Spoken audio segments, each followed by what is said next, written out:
ԿՊ-ն փորձեց առաջին պլան բերել, դրսից մարդկանց բերելու, ձեռնարկությունների, բավականին այլանդակ քարոզություն իրականացնելու տեսանկյունից, որը մեկը չի կարող բացառել, որ իշխանությունը այնուամենայնիվ գնա կեղտոտ գործիքների կիրառման ճանապարհով, տարբեր մարդկանց շարքից դուրս հանելու, ձեռնարկությունների եւ այլ ճանապարհով։ Կարող ենք ասել, որ գլոբալ առումով իշխանությունը Գյումրիում պարտվեց։ Միանշանակ կարող ենք ասել, հստակ ուղեր ցղեցին իշխանության առայն, որ իրանք կորսում են իրենց ազատությունը, կորսում են իրենց վերահսկողությունը տարբեր համայնքներում եւ այս ընդրությունները ցույց տվեցին, որ նրանք անպարտելի չեն նույնիսկ այն պայմաններում, երբ որ վարչական ռեսուրսը, բեսպրիցելը եւ բոլոր անթույլատրելի միջոցները գործարկում են։ Ես անկեղծ ասած լայնամասշտաբ ռազմագործողությունների հնարավորություն ինքս չեմ տեսնում, բայց տեղային գործողությունների հավանականություն կա։ Ինչ խնդիր լուծելու համար։ Հատկապես այսպես կոչված միջանցքային տրամաբանության խնդրի շրջանակներում։ Այսինքն խաղաղության պատրաստ չեք նշանակում է, որ այն մեր նախապայմանները չեք ընդունել, պատրաստ չեք, հա, դա նկատում եք։ Միանշանակ դելիմիտացիայի գործընթացը տեղի ունենում ադրբեջանական պատկերացումների շրջանակներում։ Հիմա Հայաստանի իշխանությունը ըստ էության այն ինչ որ այսօր անում է արցախցիների դեմ, նույնը վստահաբար անելու է սյունեցիների դեմ, տավուշցիների դեմ, Գեղարքունիքում ապրող մեր հայրենակիցների դեմ։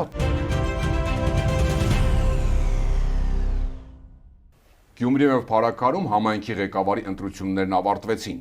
Փարաքարում ԿՊ-ն պարտվեց ջախջախիչ կերպով։ Գյումրիում ամեն ինչ կախված է ընդդիմության գործելավոճից, քանի որ ԿՊ-ն թեև առաջատարն է, սակայն չունի այնքան ձայներ, որպեսզի միանձնյա քաղաքապետ ընտրի։ Ամեն ինչ կախված է նրանից, թե արդյոք կմիավորեն իրենց ձայները ընդդիմադիր ավականու անդամ կուսակցությունները։ Բարև ձեզ, Արկադի Գրիգորյանն եմ, կիզակետում այսօր կփորձենք ամփոփել որոշակի արդյունքներ եւ ուրվագծել ապագան։ Ազգային ժողովի պատիվ ունեմ խմբակցության քարտուղար Տիգրան Աբաբյան, բարի գալուստ կիզակետ։ Շնորհակալ եմ հրավեր ընդունելու համար, պարոն Աբաբյան, եւ այսպես Փարաքարից եւ Գյումրիից փորձենք արդյունքները ամփոփել։ Փարաքարում երևի թե սպասելի էր այս արդյունքը։ Գյումրիում էլ սոցիոլոգիական հարցումները գրեթե այս պատկերն էին ուրվագծում։ Այ ինչպես դուք կգնահատեք արդյունքները, եթե կանք Գյումրիից օրինակ։ Գիտեք, այն իրադարձությունները, որը մեր երկրում է տեղի ունենում, իսկ դրանք սկսում են կենցաղից, սոցիալականից մինչև քաղաքական կամ ազգային հարցեր, չեն կարող ժամանակի ընթացքում իրենց ազդեցությունը չունենալ մարդկանց էլեկտորալ վարքի վրա, եւ բնականաբար այս ընտրական process-ներում եւ Փարաքարի դեպքում եւ կոնկրետ Գյումրիի դեպքում դա դարձավ բավականին արտահայտիչ։ Ես կարծում եմ նաեւ բավականին մեծ ազդեցություն ունեցավ հատկապես գյումրեցիների շրջանում այն հանգամանքը, որ այսպես ասած իրենց մտածելակերպին օտար բարքեր ԿՊ-ն փորձեց առաջին պլան բերել, դրսից մարդկանց բերելու, ձեռնարկությունների, բավականին այլանդակ քարոզություն իրականացնելու տեսանկյունից եւ դա եւս ոչ քիչ ազդեցություն էր ունենում մարդկանց եւ նրանց հետագա որոշումների վրա։ Ես կարծում եմ, անկախ նրանից թե իշխանությունը ինչ վարկ հետագայում կամ առաջիկա օրերին կցուցաբերի, հատկապես որ որևէ մեկը չի կարող բացառել, որ իշխանությունը այնուամենայնիվ գնա կեղտոտ գործիքների կիրառման ճանապարհով, տարբեր մարդկանց շարքից դուրս հանելու, ձեռնարկությունների եւ այլ ճանապարհով, համենայն դեպս մարդկանց այս ընտրությունը ըստ էության այն սիմվոլիկ արձագանքներ կամ ազդանշաններ ողջ հասարակությանը հավաքական առումով այն մասին, որ իշխանությունը շատ վաղուց արդեն կորցնում է իր վստահությունը եւ հասարակությունը աստիճանաբար իր գնահատականը կոնկրետ ընտրական process-ներում արտահայտում է։ Այսինքն Գյումրին մենք կարող ենք մոդելավորել Հայաստանում։ Գյումրիում թեև առաջատար է, հա, թվերով կարող ենք ասել, որ գլոբալ առումով իշխանությունը Գյումրիում պարտվեց։ Միանշանակ կարող ենք ասել, ընդ որում, եթե իշխանությունը տարբեր համայնքներում, այդ թվում Երևանում առաջնորդվում էր նաև արբանյակ ուժերի մարտի դաշտ բերելու այդ մոտեցումներով, Գյումրիում մարդիկ մերժեցին այն հնարավոր արբանյակներին, որոնք կարող էին գալ եւ աջակցություն ապահովել իշխանության համար, ինչպես դա եղավ օրինակ Երևանում կամ ինչպես դա ժամանակին եղավ Վանաձորում, ընդ որում մենք երբ որ խոսում ենք Գյումրիի մասին, առաջին վատ օրինակը իշխանության գործողությունների առումով դա Վանաձորն էր, երբ որ հաղթող տեխնացուին Մամիկոն Ասլանյանին խաղից հանեցին, ազատությունից զրկեցին, 27 տարի Մամիկոնը նստեց, դեռ չեմ ասում հիմա էլ առաջին հայցային դատարանը 4 տարի նրան ժամկետ է տվել եւ այլն ամբողջությամբ ապօրինի բնականաբար եւ այնպես որ այն ինչ որ մենք որոշակի զգուշությամբ ենք խոսում իրադարձությունների ընթացքի մասին, նույն այստեղ է սպառնում, հա, կոնկրետ արդյունքի մասով մեր հաշկի առաջ կան բազմաթիվ օրինակներ Երևանում խայտարակ վիճակը, երբ որ ԿՊ-ական տեխնացուն խայտարակիչ ձայներ հավաքեց, սակայն արբանյակներով, մարդկանց կաշառելով, բանով կարողացան կամ խոստումներով կարողացան իշխանություն մի կերպ պահել եւ ունենք Վանաձորի 3-րդ քաղաքի օրինակը, որտեղ միջև հիմա Մամիկոն Ասլանյանը հետապնդումների ներքո է, բայց այսինքն կներեք, այս քանի ասածում եք, չեք բացառում, որ օրինակ Վարդան ԱԿՆ-ը դա առաջին ընդդիմության մեջ Վարդան Ղուկասյանն է սպային, ոչ իշխանական, չեք էլ բացառում օրինակ կրկնություն Վանաձորյան սցենարի Գյումրիում, ճիշտ եմ հասկանում։ Միանշանակ, որովհետև այս իշխանության անբարո վարքը, որը դրսևորվել է, արդեն զգուշություն է հաղորդում մեզ, շատ ավելի հստակ խոսելու, թե մենք ինչ կարող ենք ունենալ մի քանի օր հետո կամ մի քանի շաբաթ հետո, բայց սա որևէ ձևով չի փոխի այն մոտեցումը կամ փաստական առումով հասարակությանը փոխացված այն ազդակները, որ իշխանությունը էականորեն կորցրել է դիրքերը եւ իր վստահությունը հասարակության շրջանում, ավելին մարդիկ կոնկրետ իրենց ընտրությամբ, սա դիտարկում եմ նաեւ որպես ստուգատես այս ընտրական process-ը, ըստ էության հստակ ուղեր ցղեցին իշխանության առայն, որ իրանք կորցնում են իրենց ազդեցությունը, կորցնում են իրենց վերահսկողությունը տարբեր համայնքներում եւ իրենց գործածած կեղտոտ գործիքակազմը արդեն իսկ դառնում է ոչ էֆեկտիվ։ Շատ էր խոսվում, որ Գյումրին որպես երկրորդ քաղաք եւ հաշվի առնելով այ իշխանության սրընթաց ավարտանիշի անկումը կարող է տրիգեր դառնալ համապետական process-ների ակտիվացման, որը չսպասեն 2026-ին եւ այլն ընտրությունների ավելի արագ դուք կողմ եք այդ տեսակետին նման հնարավորություններ տեսնում եք Գյումրիից սկսվող, չգիտեմ, շարժման տեսքով, թե ընդհանուր այդ ազդեցության տեսքով։ Ես կարծում եմ, որ դա կլիներ լավագույն սցենարային զարգացումը, որովհետև թույլ տալ, որ իշխանությունը համապետական ընտրություն անցկացնի, դա նշանակում է լրացուցիչ 15 կամ միգուցե մինչև 20% վարչական ռեսուրսի ապահովում իշխանության համար։ Նույն օրինակ Գյումրիում, եթե տեսնում եք իշխանության տեխնացիոնը 35%-ի կարգի ձայն, եթե դրա տակից հանում ես 15-20% այդ վարչական ռեսուրսը, որը կիրառվում էր եւ շատ ակտիվ ձևով էր կիրառվում այս իշխանության կողմից, ապա ակնհայտ է դառնում, որ իրականում ԿՊ-ի իրական վարկանիշը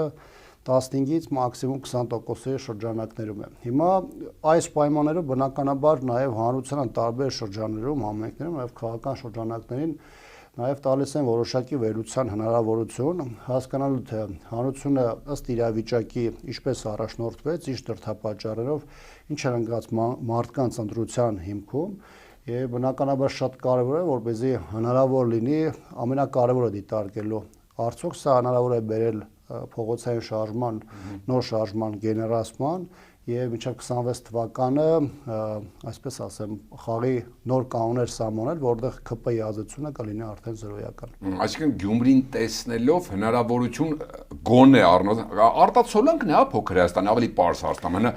ցույց է տալիս, որ հնարավորությունը ավելի է մեծացել Հայաստանում նույն process-ն անելու, ճիշտ եմ հասկանում, ոչ ընտրական ճանապարհով թե։ Տեսեք, ԿՊ-ի ազդեցությունը, մարդկանց վարքագիծը, մարդկանց մոտեցումները, քաղաքական այդ թվում բնականաբար տարբեր համայնքներում տարբեր են, բայց հաշվի առնելով այն էական ազդեցությունը, որը ունի Գյումրին, առհասարակ բոլոր ժամանակներում Գյումրին ունեցել է բավական էական ազդեցություն քաղաքական ընդհանուր համապետական process-ների համատեքստում, բնականաբար սա որպես ազդակ կարելի է դիտարկել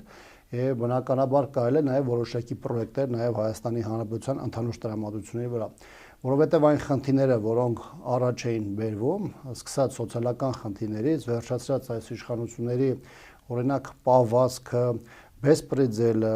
որոնք ամենօրյա գրեթե ռեժիմով արտահայտում են, այդ թվում նաև մեր գործընկեր լրատվամիջոցների նկատմամբ, եւ շարունակաբար նաև քաղաքական բավական լուրջ հարցերը, կեղծ խաղաղության այդ միֆի եւ դա էլ կար ընդդիմության քարոզարշավում, դա էլ ազդեց, այսինքն, հա։ Բնականաբար այս տեսանկյունից արդեն սրանք բաներ են, որոնք նաև այլ համայնքներում առաջին պլանի խնդիրներ են եւ բնականաբար դրանք եւս այդ համայնքներում ազդեցություն են թողնելու մարդկանց էլեկտորալ վարքագծի վրա։ Ընդ որում այդ խաղաղության փուչիկը, ես չեմ ուզում սոցիալական մնացած հարցերը թերագնահատել, բայց ի վերջո մարդկանց 5 տարի խափում են, որ մենք ձեզ խաղաղություն ենք բերելու ու մարդիկ տեսնում այդ խաղաղության ընթացքը ճակերտավոր ուղեկցում է Հայաստանի Հանրապետության տարածքի նկատմամբ օկուպացիայով, Ադրբեջանի նոր հավակնություններով, Հայաստանի գլխին իջեցող նոր նախապայմաններով եւ բնականաբար այս բոլոր process-ները չեն կարող ազդեցություն ունենալ մարդկանց որոշումների վրա։ Մենք այս պայն երբ որ հաղորդումը ձայնագրում ենք առավոտյան է, հայտնի է դեռ ավականի անցած 3 ընդդիմադիր ուժից, հա երկուսի կարծիքը, որոնք ասել են, որ իմ հզոր համայնք եւ Մայր Հայաստանը, Ռուբեն Մխիթարյանը եւ ասել են, որ մենք պետք մեր ավականու ձայները կտանք հաղթող ընդդիմադիր տեխնատուին Վարդան Ղուկասյանին։ Դեռ պարզ չէ Մարտուն Գրիգորյանի դիրքորոշումը։ Ինչ կանխատեսում ունեք այս առումով կհաջողվի ընդդիմությանը, որտեղ դա միակ տարբերակն է ըստ էության ունենալու ոչ ԿՊ-ական քաղաքապետ Գյումրիում։ Նայելով նախընթաց իրավիճակը նկատի ունեմ, ինչ եք կարծում։ Անկեղծ ասած չեմ ուզում իրադարձությունից առաջ շարժվել, ասել թե ով ինչպես կշարժվի։ Իհարկե կան որոշակի տրամաբանական լուծումներ, որոնք ակնհայտ են դարձնում, թե ինչպես այդտեղ պետք է ընթանա առհասարակ այդ process-ները, բայց կարծում եմ լավ կլինի մի փոքր սպասենք եւ բոլոր ընդդիմադիր տեխնացուները կամ ցուցակներով առաջադրված մարդիկ հնարավորություն ունենան իրենց ընտրությունը կատարելու եւ իրենց տեսակետն ու հիմնավորումները ներկայացնելու համար։ Ես ամեն դեպս այս հարցով լավատես եմ։ Եթե ամփոփենք Գյումրի թեման, հիմա սա քաղաքական ընտրություններ, թե կոպիտ ասած կոմունալի պետ էին մարդիկ ընտրում Գյումրիին, եթե նորից վերադառնալով ու գլոբալ նայելով, էլի, դա էլի նայում եմ Հայաստանի պրիզմայով։ Սա քաղաքական պարտություն էր ԿՊ թիմի։ Ինչպես կձևակերպեք սա։ Ես կարծում եմ, որ համամասնությունը մոտավորապես 50-50 էր, որովհետեւ ես իմ խոսքում արդեն ասացի, որ կան եւ սոցիալական խնդիրներ, կային եւ կոնկրետ Գյումրիի զարգացման հետ կապված խնդիրներ եւ ակնհայտորեն մարդիկ որևէ հույս չեն կապում այս իշխանության հետ, գումարած այն խոստումները, որոնք ներկայացվել են քաղաքական իմաստով, մասնապես խաղաղության ապահովման եւ խաղաղությունը, այսպես կոչված, ժողովրդին հասցնելու այդ խոստումներով, որ իշխանությունը ըստ էության չի իրականացրել։ Այսինքն չկա խոստում,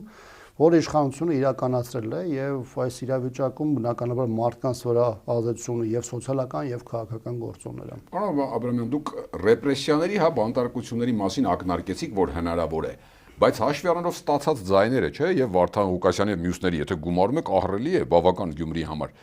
Կգնա այդ ռիսկին իշխանությունը հիմա ինքը ունի այդ հենքը, որ ուժային միջոցով մարդկանց ձերբակալու արդյոք չի վախենա, որ դա հակառակ էֆեկտ է տալու, եւ եթե գնա, չի դա արդյոք այդ էֆեկտը իրենց համար։ Մարդիկ դուրս գան հենց, իրենք հենց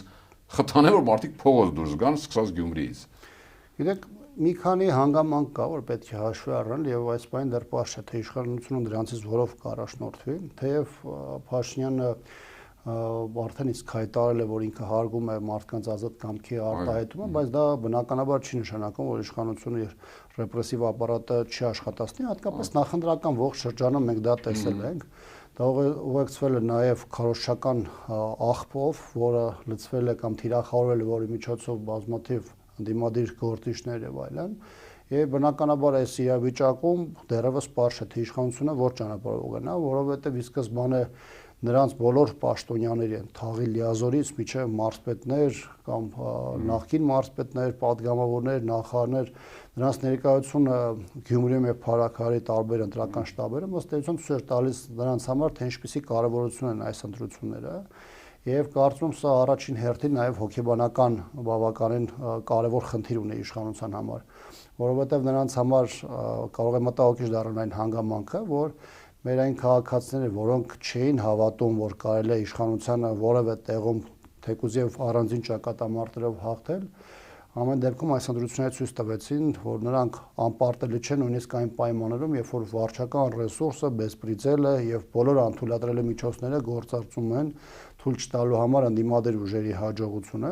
բայց ամեն դեպքում սա եւս մարդկանց մոտ հույս է առաջացնում եւ հնարավորություն է նաեւ ապացիկ տրամադրությունների ցրման տեսնել։ Հոգեբանական կարևոր նշանակություն։ Այո, եւ եթե այսօր նայում ենք ընտրական process-ները մի տարից մի քիչ ավել է մնացել եւ բնականաբար սա նաեւ ընդդիմադիր ուժերի հիմնական դերակատարների համար նաեւ կարևոր լրացուցիչ խթան է իրենց այսպես ասած ժամացույցները ուղղելու եւ այս տեսանկյունից իրենց պայքարը շատ ավելի ակտիվ եւ գրագետ մարտավարական քայլերի վրա իրականացնելու համար։ Եթե լայնացնենք, այսինքն Գյումրին ցույց տվեց, որ եթե կա, այսինքն երկրում կա ընդդիմադիր տրամադրված մեծ զանգված, որոնք եթե իրենց հետ ճիշտ աշխատել ճիշտ շեշտադրումներ դնեն քաղաքական ուժերը, նույնը հաջողության կհասնեն Հայաստանում։ Ճիշտ եմ հասկանում այդ մարդկանց, ճիշտ առաջնորդել է պետք։ Այդ կոմունիկացիան շատ կարևոր է, տեսեք, երբ որ դիտարկում ենք 4 ուժերին, ընդդիմադիր ուժերին, որոնք հաջողություն ունեցան, եւ նայում ենք նաեւ այն ձեր հարցադրման համատեքստում, թե սոցիալական թե քաղաքական բաղադրիչը հաղթեց, տեսեք, շատ տարբեր էին։ Ասենք կային գործիչներ, որոնք ներկայացնում են Գյումրիի զարգացման ծրագրերը, նաեւ առաջ էին բերում այն բոլոր խնդիրները, որոնք առկա են։ Կային գործիչներ, օրինակ Ռուբեն Մխիթարյանը ամբողջությամբ քաղաքական ռետորաբանություններ եւ թեև խոսում էր նաեւ Գյումրիի զարգացման ծրագրերի մասին, բայց քաղաքական շեշտադրումները Ռուբեն Մխիթարյանի մոտ բավականին ակտիվ էին, բայց յուրաքանչյուրի մոտ տարբեր չափաբաժնով արտահայտված էր սկսած քաղաքի կոլորիտի հետ կապված, քաղաքի ավանդույթների, մենտալիտետի, քաղաքի տղու այդ կերպարի հարցերը եւ սրա ամբողջացումը ըստ էության վերեց նրան, որ ընդդիմադիր 4 տեխնացուները յուրաքանչյուրը իր սեկտորում կարողացավ աշխատել եւ հաջողություն ունենալ եւ բնականաբար սա լավ մոդել է, որոշակի ըստ համայնքային նաեւ մոտեցումների, որոշակի կերպարանափոխելու եւ նաեւ օգտագործելու այլ համայնքների դեպքում եւ հավաքական առումով համապետական տարբեր process-ների ժամանակ։ Այսինքն հնարավոր է Փաշինյանին օրինակ հեռացնել մինչև 26-ի ընտրությունները, եթե ճիշտ աշխատել ընդդիմադիր զանգվածի հետ, ճիշտ եմ հասկանում։ Գիտեք, եթե դա հնարավոր չլիներ, պարզապես այս ընթացքում պետք է բոլորը հանձնվեն եւ գնային իրենց տներով եւ առասարակ այս վերջին 5 տարին հատկապես այդ պատերազմային ժամանակահատվածի շարժումները բոլորը ցույց են տվել, որ կա մի կողմից պայքարող հասարակություն, մյուս կողմից կան մարդիկ, որոնք պատրաստ են ամեն ինչ մի կողմ դնել եւ մտնել պայքարի այս իշխանությանը հեռացնելու առումով, որովհետեւ հիմքում ունեն գիտակցում առայն, որ այս իշխանությունը մեր երկիրը տանում է տապալման եւ դեպի անդունդը եւ բնականաբար այս իրավիճակում մենք որևէ ձևով իրավունք էլ չունենք լավատես չնելու։ Այսինքն կան հստակ փաստեր, հստակ գործոններ եւ այստեղ պետք է որևէ պայմաններում չմոռանալ, որ մարդկանց հետ ճիշտ աշխատելը, ճիշտ կոմունիկացնելը դա ցանկացած process-ի շատ կարևոր կողմն է կազմում։ Սա աշխատեց Փարաքյարում, սա աշխատեց Գյումրիում եւ պետք է այնպես անել, որ դա աշխատի նաեւ մնացած բոլոր համայնքներում։ Օրինակ մնացած բոլոր համայնքներում աշխատելու համար, քանի եկաք դրան, այսպես կոչված խաղաղության համաձայնագիրը դեռ չստորագրված, դա կարող է դառնալ օրինակ Փաշինյանի իշխանության գերեզմանափորձ, թե ճիշտ հակառակը։ 21 թվականին խաղաղության դիսկուրսը դարձավ նրա հաջողության գրավականը եւ ես համոզված եմ, որ 21 թվականի ընտրություններում Փաշինյանը հաղթեց իր կեղծ, բայց բավականին ճարպկորեն սարքած խաղաղության փուչիկով եւ 26-ը, այսինքն այդ խոստումներից եւ չկատարված խոստումներից 5 տարի հետո կարող է ճիշտ հակառակ էֆեկտը եւ ազդեցություն ունենալ իշխանության վրա, վերջնականապես նրան զրկելով մեր երկրում իր ազատությունից եւ վերահսկողությունից։ Անկամ ստորագրելու պարագայում ուժի մեջ մտնելու դա նկատի Դա ունի։ կախված է նրանից, թե ինչ կստորագրվի, Այնինչ կա սեղանին։ Ես ուզում եմ հիշեցնել, որ այնինչ կա սեղանին, դա չի հրապարակվել։ Հրապարակվել է 17 կետից ընդամենը 2-ը, երկուսն էլ խնդրահարույց դրույթներ են եղել եւ դեռ չեմ խոսում այն մասին, որ Ադրբեջանը առաջադրել է նոր նախապայմաններ, առանց որի հրաժարվում է ստորագրել այդ փաստաթուղթը, մասնապես Հայաստանի համայնությունում իրականացվող փոփոխությունների ԵԱՀԿ Մինսկի խմբի լուծարումը, դեռ չեմ խոսում այլ նախապայմանների մասին, որի մասին խոսվում է, բայց դրանք դեռևս այս պահին որպես առաջին պլանում չեն դիտարկվում, մասնապես Հայաստանի ապառազմականացման հետ կապված հարցերը, այսպես կոչված փախստականների Հայաստան տեղափոխման եւ այլն, այսինքն սրանք դեռևս process-ներ են, որոնք ամեն մեկը յուրաքանչյուր իր մասով օրակարգում լինելու, չլինելու, Հայաստանի կողմից այդ պայմանը ընդունելու, չընդունելու պայմաններում յուրաքանչյուրը մարդկանց որոշումներում փոփոխություններ եւ խմբագրումներ են մտցնելու։ Այսինքն եթե այն հավելյալ պայմաններն էլ ընդունեց, չի կարող այլև ժողովրդի վրա այլևս վաճառել խաղաղություն տերմինը։ Դա չի Մարսի, դա է ակնարկում։ Մի խնդիրը այն թե ինչ է անում իշխանությունը, մեկ այլ բան է թե դա որքանով է մարդկանց համար փաթեթավորված ներկայացնում, որովհետեւ ակնհայտ բաներ են մեր իրականության մեջ եղել եւ դրանք բոլորիս տրամաբանական էր բոլորիս համար թվում, որ իրավիճակ է փոխվելու եւ դա պետք է փոխվեր շատ ավելի վաղ, որովհետեւ իշխանությունը տարածքներ էր հանձնում, Արցախի հանձնումից բացի Հայաստանի Հանրապետության տարբեր հատվածներ ադրբեջանցիներին թույլ տալիս օկուպացնել, Ադրբեջանին թույլ է տրվել բանակցային գործընթացում ունենալ գերակա դիրքավորում եւ Հայաստանին պայմաններ թելադրել, այսինքն միջև այս էլ եղել են տեղի ունեցել են մեծ թվով իրադարձություններ, որոնք յուրաքանչյուր իրենց մասով պետք է որ բավականին լուրջ ազդեցություն ունեն մեր քաղաքացիների վարքագծի վրա, բայց դա նաև որոշակի մարզման process է ենթադրում, որոշակի ժամանակ է ենթադրում եւ դրան գնալով կուտակվում են եւ անընդհատ շատ ավելի մեծ թվով մարդկանց որոշումներում բերում փոփոխություններ են։ Այսինքն ազդեցություն հաստատ կունենալու է։ Տեսեք, վերջերս էլ եղել է Քյունիքում, Ադրբեջանը ձեր կարծիքով ի՞նչ նպատակ է տաբնում։ Որոշակի դադարից հետո նորից երեք արդեն խոսում են անօթաչուներով, հետախուզական թռիչքների մասին, այդ խախտումները էլ չասեմ, որ ասում են հրադադար Հարցակման նպատակ է թե սա հավելյալ ճնշում է այն ձեր ասած պայմանները օրինակ կատարելու համար։ Ունի խնդիր հարցակվելու ընդհանրապես Ադրբեջանը։ Ադրբեջանը մի քանի խնդիր է այստեղ լուծում։ Առաջինը դա է ճնշման միջոցն է, որոնք տարբեր փուլերում օգտագործել են։ Ուղղակի տարբերություն նախորդ շրջափուլերի, օրինակ մինչև 18-ը եղած շրջափուլերը, երբ որ Ադրբեջանին թույլ չէր տրվում զարգացնելու իր ճնշման կամ շանտաժի քաղաքականությունը եւ դա Ադրբեջանի համար միշտ ունենում էր ծանր հետևանքներ։ Հիմա հայաստանյան այս իշխանությունների թողտվության պայմաններում Ադրբեջանը ոչ միայն դա ակտիվ կիրառում է, այլ հնարավորություն ունենում դրա ազդեցությունը շատ ավելի մեծ դարձնել, քան դա եղել է մինչև 2018-ի ժամանակահատվածում։ Սա նաև հիշեցում է Հայաստանի իշխանությունների առայն, որ եթե Հայաստանը իր հերթական խմբականակը նախապայմանների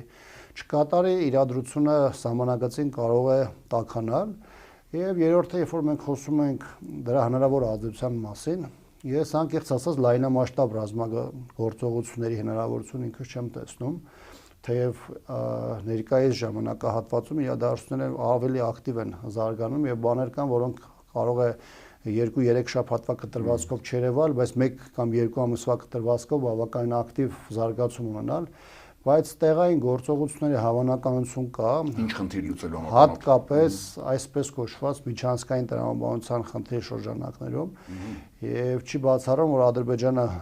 փորձի որոշակի ագրեսիվ քայլեր անելու, ահաբեկելու, ցույց տալու համար, թե ինքը պատրաստ է շատ ավելին անել, ստիպելով հայաստանյան իշխանությանը գնալու զիջումների, այդ թվում նաև այսպես կոչված այդ միջանցքային տրամաբանության հարցում։ Գիտեք ինչ եմ ասում, որտեղ տարօրինակ է, այս կողմից Փաշինյանը ամեն օր ասում պատրաստ եմ ստորագրելու, մյուս կողմից ոնց որ ձեռք առն, ասում են, երբ որ Հայաստանը պատրաստ լինի իսկապես, մի տեսակ նոնսենս է, իրենց կարծիքով Հայաստանը պատրաստ չէ, դա ինչ է, այս ինչի մասն է խոսում են, Ամիրբեկով բան ամեն օր նույն մտքերն են հնչեցնում։ Այստեղ խնդիրը այլ տեղ է, նախ Ադրբեջան իշխանությունը իր համար մի քանի համախումբ փաթեթներ ունի, մի փաթեթը այդ պայմանագիրն էր 17 կետանոց, որ այդ կապված բանակցությունները հայտարարվել է, որ ավարտվել են եւ եկել է հաջորդ համախումբը, որը մի քանիսի մասին արդեն ես խոսացի։ Հիմա Ադրբեջանը փորձում է մանևրել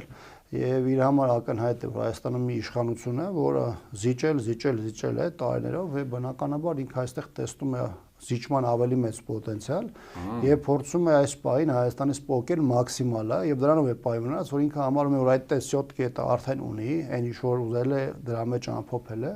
եւ փորձում է ստանալ հաջորդ փաթեթը Հայաստանի կողմից, այսինքն զիջումների ձևով։ Այսինքն խաղաղության պատրաստ չեք նշանակում է, որ այն մեր նախապայմանները չեք ընդունել, պատրաստ չեք, հա, դա նկատում եք։ Միանշանակ եւ երկու կետի մասին շատ հստակ է խոսում, սահմանության Հայաստանի սահմանության փոփոխության կամ Մինսկի խմբի համանախագահության ձևաչափի փոփոխության մասին, բայց զուգահեռ իրականության մեջ էլ անդադ առաջ է բերում այլ մոտեցումներ, սկսած այդ միջանցքային տրամաբանության կոմունիկացիայի բացումից, վերջացած Հայաստանի ապառազմականացում եւ Ադրբեջանը սա այնքան ժամանակի օրակարգում պահելու, մինչեւ չտեսնի, որ մաքսիմալ զիջումը Հայաստանից կորզված է եւ այլևս ինքը չունի այլ բան, քան ուղղակի ստորագրելու այդ ամեն ինչը ամրագրելու։ Այսինքն ճիշտ եմ հասկանում, եթե մենք այս դեռևս չտեսած պայմանագրին են շատերը կապիտուլյացիա կոչում, այսինքն սա էլ դեռ չի վերջնական կապիտուլյացիան նա է, ինչ որ իրենք դեռ պահանջում են ու Հայաստանը դեռ ոնց որ թե կիսատ պրատ է համաձայնել, ճիշտ եմ հասկանում։ Եթե ինքը իր խնդիրը լուծած կլներ, արդեն կստորագրեր, եւ եթե ինքը հիմա այդ փաստաթուղթ ստորագրի, ապա նաեւ միջազգային ընկալման առումով ինքը այլևս հնարավորություն չունենալու այլ հարցերում առաջ շարժվելու։ Բայց ես ուզում եմ մի կարևոր հանգամանք էլ հիշեցնել, որը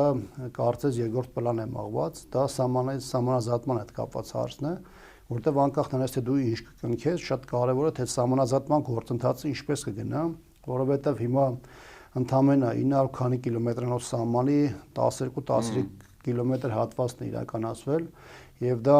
ամբողջ process-ը մեր համար այսպես ասած ականապատ դաշտ է եւ նույնիսկ այս պահին որևէ փաստաթղթի ստորագրումը դեռևս չի փակելու հետագայում հնարավոր խնդիրները կամ Ադրբեջանի համար ագրեսիայի հիմքեր լեգիտիմ հիմքերի փնտրտուկը Չի ճանաչել մեր տարածքային ամբողջականությունը չէ կիլոմետրով մարդը գիտեք միգուցե հրապարական ձևով մի փուլում հայտարարի բայց այդ դելիմիտացիայի գործընթացը տեղի ունենում ադրբեջանական պատկերացումների շրջանակներում դա մշտապես իր հետ խնդիրներ է բերելու եւ այս տեսանկյունից չպետք է մոռանանք որ մի հատ մեծ խնդրեմ որը այս պահին կա դա այս պահին նույնիսկ երկրորդ պլան է գնացել հանրային քաղաքական դիսկուրսում բայց դա որպես այդպեսին անդադ կախված է լինելու Հայաստանի գլխին սպառնալով տարածքային կորուստներ ճիշտ եմ դες հասկանում ոչ միայն տարածքային կորուստներ այլ Ադրբեջանի համար նոր ագրեսիայի կամ նոր սադրանքների փնտրտուքի նաեւ համատեքստում չեք համաձայնել այս հատվածը մենք գանք վերցնենք եւ այլն օրինակ եւ ավարտենք էլի շաբաթվա վերջի շոտաղմկոտ թեմայով ինձ համար զարմանալի ու ամոթալի արցախցիները Երևանի կենտրոնում հայերը Երևանի կենտրոնում իրենց իրավունքների պաշտպանության համար հանրահավաք են անում հետընտրական փուլ չի որ ասենք քաղաքական ուժերը սա ինչ է ինչու է իշխանությունը բոլորս էլ գիտենք որ մեծ գումարների մասին չէ խոսքը իրականում դրանից ավելի մեծ գումարներ Հայաստանը տարիներով շարունակ ուղարկել է Արցախին հաշվենք թե դեռ Արցախը կա ենթադրենք չէ դրանից տասնապատիկ քիչ գումարի մասին է խոսքը կամ այդ բնակապահովման ծրագիր 40+10 դա ծիծաղելի թվեր են եթե նայում Որն է այս պարագայում Հայաստանի իշխանության նպատակը ինչու է այդպես անում դուք այստեղ խորքային բան տեսնում եք ինչ են ուզում արցախցիներից Գիտեք, երբ որ ես նայում եմ այն պայքարին այդ իրավունքների պաշտպանության կամ վերականգնման, որոնք մղում են արցախցիները, իմ համար զուգահեռ հարթության մեջ Հայաստանի Հանրապետության տարբեր մարզերում ապրող մարդիկ են, որովհետև կարող է նույն իրավիճակը լինել այլ մարդկանց հետ, այսինքն ադրբեջանական հարձակումը, եթե չլիներ ուղիղ Արցախի վրա, այլ շատ ավելի ծավալային լիներ օրինակ Տավուշի վրա, Գեղարքունիքի վրա, միջև այդ 21-22-ին եղավ, բայց ոչ այդ մասշտաբի։ Ջերմուկ էին մտել, կարենաճ գային, Եվ այս իրավիճակում բավականին խնդիրներ եւ նմանատիպ խնդիրներ ստեղծվել են նաեւ այնտեղ ապրող մարդկանց։ Հիմա եթե պայմանական որևէ մարզի բնակիչներ կորցնեն իրենց տները, եթե կորցնեն իրենց ունեցվածքը, եթե չկարողանան իրենց կեցության խնդիրներ լուծել, եթե պետության առաջադրած բնականային կամ սոցիալական ծրագրեր չլինեին թիրախային եւ գային մարդիկ իրենց խոսքը բարձրաձայնել։ Նշանակում էր, որ իշխանությունը պետք է այդպես թիրախավորեր, թշնամական արտահայտություններ հնչեցներ նրանց հասցեին։ Արցախում ապրում էր մեր հայրենակիցների մի հատվածը, իմ համար արցախցիները որևէ բանով ոչ երևանցիներով են տարբերվում, ոչ գյումրեցիներից են տարբերվում, ոչ տավուշցիներից։ Այսինքն, երբ որ իշխանությունը ինքը մարդկանց սկսում է խտրական վերաբերմունք դրսևորել, տարանջատում անել, դա տանում է դրանով նաև հասարակական բևեռացմանը։ Իր խնդիրների լուծման ճանապարհը փորձում է հասարակության այլ խմբերի հետ նաև թշնամացնել արցախցիներին։ Մեկ բանի համար, որ այդ մարդիկ եկել են եւ ասում են, որ մենք տեր ենք մեր իրավունքների իրացմանը եւ ուզում ենք ապրել Հայաստանում, པարզ բան են ասում մարդիկ։ Եվ ասում են՝ մի փակեք Արցախ վերադառնալու մեր հնարավորությունը։ Սա ինչի համար այսպեսի սուր դառ է, որտեղ եւ առաջին դեմքը սրանց իշխող ուժի եւ տարբեր խորհրդամ ներկայացված նաեւ իշխանության падգամավորներ տարբեր առիթներով հայտարարել են, որ Արցախի հարցը փակված է, այդ թեման օրակարգում չկա, արտգործնախարարը ասում է, որ մենք անելիք ունենք միջև բռնի տեղահանությունը, բայց հիմա այլ բան չկա, եթե իրանք դուրս են եկել։ Բայց հիմա մարդիկ եկել են ասում են, որ մենք տարիներով, տասնամյակներով, դարերով ապրել ենք, չէ՞, սերունդ ապրել են, օջախ ենք ունեցել, չի եղել մի ժամանակահատված, երբ որ Արցախում հայեր չեն եղել, հիմա այս իշխանության համար